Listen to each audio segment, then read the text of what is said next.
So, ito yung after namin sa Canyon Woods. Nakita lang kami ditong pagkainan and ayan, nag-order kami. So, ang in-order namin siya is chicken. Then, kila mama at papa sisig. Pupunta pa kami ng church. So, bali, share na lang kami. Yan na nga, time to eat na. Medyo mainit pa yung sisig. Then, nag-order rin kami ng butchi. Ayan na, kain time na. Ayan na, nakain na ako. Then, kumuha muna ka ng drink. Nasa kakain na siya. Kumuha muna siya ng tinidor at kutsara. So, ayan, pinanasan muna na siya yung tinidor at kutsara.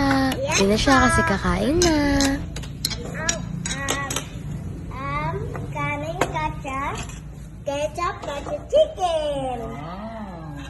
So, ayan, and then, nag-drinks na din ako. So, royal ang aming drinks. Yummy! Time to eat na! Mga hungry na ang person because lampas na to ng lunch. Kumain lang kami ng marami kasi mag-church after na to.